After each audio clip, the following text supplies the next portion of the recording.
എല്ലാവരും ഇങ്ങോട്ട് നോക്കിൻ. Akhil Marar doctor Robin reaction video please. വലിയ നിലവിലുള്ള ആളല്ലേ, എല്ലാവരും ഒന്ന് അറിയട്ടെ എന്ന്. നീ എന്റെ മാനം കളയരുത്, നിനക്ക് എന്ത് വേണേലും ഞാൻ തരാം.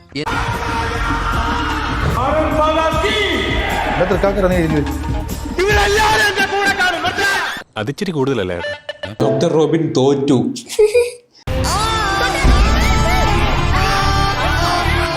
റിയാക്ഷൻ വീഡിയോ ചെയ്യാവോ ബ്രോ? പട്ടി നാറി, നിന്റെ അടുത്ത് ഞാൻ എന്തോ ഉണ്ടാക്കാൻ വന്നോ? ഞാൻ നിന്റെ വീട്ടിനകത്ത് വന്നോ? നിന്റെ കുടുംബത്ത് കയറി വന്നോ? ഇല്ലല്ലോ. ഞാൻ BJP അനുഭാവി ആണ്. എന്ത് ചെയ്യുന്നു? അനുഭാവി മനസ്സിലായി, അനുഭാവിയാന്ന് മനസ്സിലായി. എനിക്ക് അഡ്രസ് ഇല്ല, അതെനിക്ക് തന്നെ കണ്ടപ്പോഴേ മനസ്സിലായി. നമ്മുടെ പാർട്ടി തോറ്റതിന്റെ ഒരു ടെക്നിക്കൽ അനാലിസിസ് നടത്തുമോ? Yes, I am ready. ചുമ്മാ പറഞ്ഞായിരിക്കുമല്ലേ? ചുമ്മാ പറഞ്ഞതാ. അയാൾ ശരിക്കും പറഞ്ഞതായിരിക്കും. അയാൾ ചെയ്യുമെന്ന് പറഞ്ഞ ചെയ്തിരിക്കും. കുടുംബത്തെ കയറി വെട്ടിപ്പറിച്ചിട്ടിട്ട് പോകും. എയർ കേരള ഈ ആഴ്ച ആരൊക്കെയാണ് എയറിൽ കയറിയെന്ന് നമുക്ക് നോക്കാം. ജീവിക്കാൻ ഇപ്പം ഒരു മോഹം തോന്നുന്നു, അതുകൊണ്ട് ചോദിക്കുക, എന്നെ കൊല്ലാതിരിക്കാൻ പറ്റുമോ? കുണ്ടറയിൽ മത്സരം കടുപ്പിക്കാൻ BJP ഇത്തവണ കളത്തിലിറക്കിയത് സോഷ്യൽ മീഡിയ ഇൻഫ്ലുവൻസറായ റോബിൻ രാധാകൃഷ്ണനെയാണ്.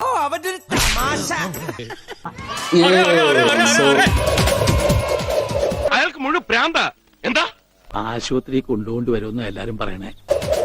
ആദ്യം നമുക്ക് സ്ഥാനാർത്ഥിന്റെ അല്ല നോക്കേണ്ടത്. നമ്മൾ നോക്കേണ്ടതെന്ന് വെച്ച് കഴിഞ്ഞാൽ അവരെന്തൊക്കെ വാഗ്ദാനങ്ങൾ കൊടുക്കുന്നു എന്നാണ് നമ്മൾ നോക്കേണ്ടത്. പാപ്പിക്കായനും അപ്പനില്ലായിരുന്നെങ്കിൽ ഈ നാട്ടിൽ ഒരു പള്ളിക്കൂടം ഉണ്ടാകുമായിരുന്നോ? ഒരു ആശുപത്രി ഉണ്ടാകുമായിരുന്നോ? പാവപ്പെട്ടവരുടെ കാണപ്പെട്ട ദൈവമാണ്. എന്താണ് ഡോക്ടർ റോബിൻ കൊടുത്ത വാഗ്ദാനം? നമ്മുടെ കുണ്ട്ര മണ്ഡലത്തിൽ ഒരാൾ പോലും പട്ടിണി കിടക്കാൻ പാടില്ല. അതിനുള്ള എന്തെങ്കിലും ഒരു പദ്ധതി ഞാനിവിടെ കൊണ്ടുവന്നിരിക്കും. വിറ്റാണ് ആള്, ഭയങ്കര വിറ്റാണ്. ഇതൊന്നും അല്ല, ഇതിപ്പോ കണ്ടോ, നിങ്ങൾ ഇവിടെ താമസിക്കുമ്പോ ചിരിച്ച് ചിരിച്ച് ചാവും. ഒരാൾ പോലും പട്ടിണി കിടക്കാൻ പാടില്ല. ഓക്കെ, നല്ല കാര്യം. അതിനുള്ള എന്തെങ്കിലും പദ്ധതി ഞാനിവിടെ കൊണ്ടുവന്നിരിക്കും. ഇതിന്റെ പ്രോബ്ലം എന്താണെന്ന് ഞാൻ പറഞ്ഞുതരാം. പുള്ളിക്ക് തന്നെ അറിയത്തില്ല എന്ത് പദ്ധതി കൊണ്ടുവരണമെന്ന്. വിവരമില്ലാത്തവനാണെങ്കിലും സത്യം പറയൂ. അടുത്ത വാഗ്ദാനം എന്താണ് നോക്കട്ടെ. മണ്ഡലത്തില് doctor Robin Radhakrishnan NDA candidate ആയിട്ട് വിജയിച്ചു കഴിഞ്ഞാൽ, വിജയിച്ച റിസൾട്ട് വരുന്നതിന്റെ 90 ദിവസത്തിനുള്ളിൽ നമ്മുടെ പ്രൈം മിനിസ്റ്റർ ആയിട്ടുള്ള ശ്രീ നരേന്ദ്രമോദിജീനെ കുണ്ട്ര മണ്ഡലത്തിൽ കൊണ്ടുവരും. കൊല്ലമല്ല, കുണ്ട്ര മണ്ഡലത്തിൽ ഞാൻ കൊണ്ടുവരും. ഞാൻ പറഞ്ഞത് സത്യം അല്ലെങ്കിൽ എന്നെ കെട്ടിയിട്ടുള്ള ഈ തെങ്ങുമേലുള്ള തേങ്ങ മുഴുവനും എന്റെ തലയിൽ വീണ് ഞാൻ ചത്തുപൊക്കോട്ടെ. പ്രശ്നം എന്താ വെച്ച് കഴിഞ്ഞാൽ ആൾക്കാർക്ക് ആവശ്യമുള്ളത് കൊടുക്കൂ. പുള്ളിയുടെ ഉത്തരവാദിത്വം ഒരു പ്രൈം മിനിസ്റ്ററാണ്. പുള്ളി അത് കളേണ്ട ആവശ്യം അത് പ്രൈം മിനിസ്റ്ററിന്റെ ആവശ്യമാണ്. നാട്ടിലുള്ള ആൾക്കാരെയൊക്കെ വന്ന് കണ്ടത് ജനങ്ങളുടെ ആവശ്യമല്ല പുള്ളിനെ കാണുക എന്നുള്ളത്. അത് ഒന്നാമത്തെ കാര്യം. കുണ്ട്ര മണ്ഡലത്തിൽ ഞാൻ കൊണ്ടുവരും. എന്നെ കഷ്ടല്ലേ, കോമൺ സെൻസ് ഇല്ലാത്തിന്റെ കുഴപ്പേ. അല്ലെങ്കിൽ ബുദ്ധി പറഞ്ഞു കൊടുക്കാൻ അവൻ ആരെങ്കിലും വേണ്ടേ?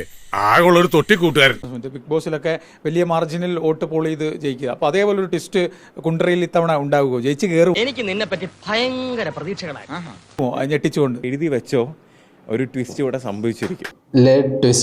പോവാൻ പറ്റേ, ചിലപ്പോൾ ഓട്ടം കിട്ടാൻ സാധ്യതയുണ്ട്. ബിഗ് ബോസ് താരം 1141 വോട്ടുമായിട്ട് 3-ാം സ്ഥാനം. ആ ചേട്ടൻ എഴുതി വെച്ചോ ആവോ? ഇപ്പൊ എങ്ങനെ ഇരിക്കണം? എല്ലാവർക്കും ഒരു സർപ്രൈസ് എന്ന് പറയുന്നത്, ഞാൻ 2025 ഓഗസ്റ്റ് 20 ഞാൻ എന്റെ കാർ വീഡിയോ ഞാനൊരു വീഡിയോ റെക്കോർഡ് ചെയ്ത് വെച്ചിട്ടുണ്ട് അന്നത്തെ ഗൂഗിൾ ടൈമിൽ.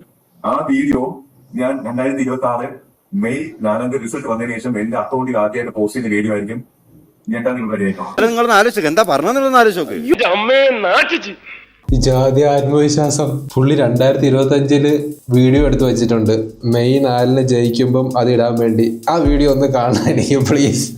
അയ്യോ, ഓർമ്മിപ്പിക്കല്ലേ പൊന്നെ. അതൊന്നും സാരമില്ല, ഇവൻ ഇതൊക്കെ പറയുവാ. ആ വീഡിയോ ഒന്ന് അപേക്ഷ മാനിച്ച് അതൊന്ന് ഇറക്കണം പ്ലീസ്. ഇതിൽ ഞാൻ വലിയൊരു ഏട്ടനായിട്ടോ അല്ലെങ്കിൽ വലിയൊരു നന്മമരമായിട്ടോ ഒന്നും അല്ല നിൽക്കുന്നത്, മനസ്സിലായില്ലേ? പുറത്താങ്ങാണ് ഇത് കാണിച്ചിരുന്നെങ്കിൽ ആഴ്ച മൂക്കാൻ മട്ട ഞാൻ കറക്കിയാണ്, മനസ്സിലായില്ലേ? തളരരുത് രാമൻകുട്ടി, തളരരുത്. കലാകാരനല്ലാത്തവരെ സമൂഹം അംഗീകരിക്കില്ല. തോക്കുവാണെങ്കിൽ വെറുതെ നമുക്ക് തോറ്റാ പോരെ. എന്തിന് ഇതുപോലെ ഡയലോഗ് അടിച്ചിട്ട് വന്ന് തോക്കുന്നത്? ഈ നമ്മൾ അവിടെ നിൽക്കുമ്പോൾ നമ്മൾ എത്രത്തോളം ഡയലോഗ് അടിക്കുന്നു അതിന്റെ ഡബിളായിട്ട് നമ്മൾ തോറ്റ് കഴിയുമ്പോൾ തിരിച്ചു കിട്ടും. ഈ നാണക്കേടൊക്കെ സഹിച്ച് നീ ജീവിക്കുന്നതിലും ഭേദം തൂങ്ങിച്ചാവുന്നതാടാ. തൽക്കാലം ഇത്രയും മതി, വരട്ടെ.